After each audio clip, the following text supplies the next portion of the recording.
Saudara, pembangunan Ibu Kota Nusantara terus berlanjut jelang upacara Hari Kemerdekaan ke-79 Republik Indonesia. Berbagai persiapan dilakukan, terlebih IKN juga rencananya akan menjadi tempat pelantikan Presiden Wakil Presiden terpilih. Saat membereskan barang pribadinya di Balai Kota Solo pekan lalu, Gibran mengatakan akan berkeliling ke sejumlah wilayah untuk melihat masalah yang ada. Permasalahan dijadikan dasar menyusun program yang sudah dijanjikan saat kampanye bersama Presiden terpilih Prabowo Subianto.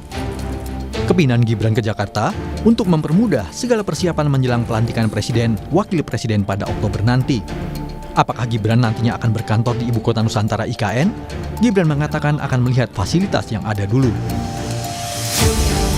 Ya, pasti kita manfaatkan untuk kegiatan warga juga, sama seperti di sini. Nanti saya akan lebih banyak muter-muter seluruh Indonesia. Saya lagi untuk belajar masalah, menyelesaikan masalah-masalah yang ada, terutama di area wilayah 3T. Nanti di IKN nanti nggak pakai rumah pribadi? Saya nggak tahu ya fasilitas yang ada di sana apa. Yang jelas pembangunan IKN akan kita kawal bersama Pak Presiden terpilih. Untuk urusan rumah dinas dan lain-lain itu urusan gampang. Saya bisa tidur di mana aja. Kepala Staf Kantor Presiden Muldoko menyatakan sudah mengirim memo ke Menteri Sekretaris Negara Pratikno agar dokumen keputusan Presiden pemindahan Ibu Kota dari Jakarta ke Ibu Kota Nusantara IKN segera dirampungkan.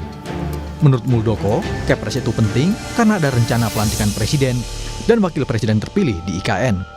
Kita sedang mengusulkan itu ya, buat memo kepada Pak Mensesnek supaya pengertiannya bahwa nanti kan ada Presiden dan Wakil Presiden akan dilantik di Ibu Kota.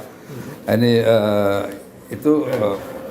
saya sudah nyampaikan surat kepada Pak Mensesnek tentang itu. Ada target penerbitannya, ada target dari penerbitannya apa? Ya, aku belum tahu, nanti akan cek. Ya. Pembangunan kantor Presiden di IKN rampung usai pemasangan bilah ke 4.650 sayap burung Garuda selesai dilakukan Sabtu lalu. Pemasangan bilah terakhir dan tertinggi atau topping off dilakukan di sayap barat selubung Garuda.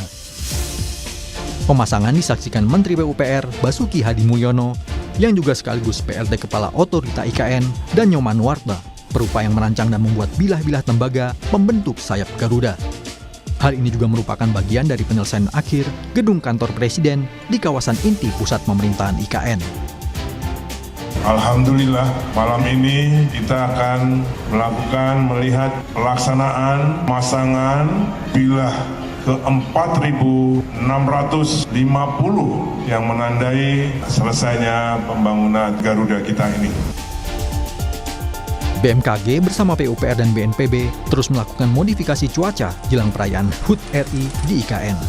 Di tahap awal, guna mengisi waduk atau bendungan Sepaku Semo, dan tahap 2 mengurangi curah hujan untuk percepatan pembangunan KIPP dan Bandara VVIP. Sebab, perjalanan menuju kawasan inti IKN masih terkendala di infrastruktur jalan yang belum selesai karena menjadi akses kendaraan berat yang tengah menyelesaikan proyek IKN ini. Tim Liputan, Kompas TV.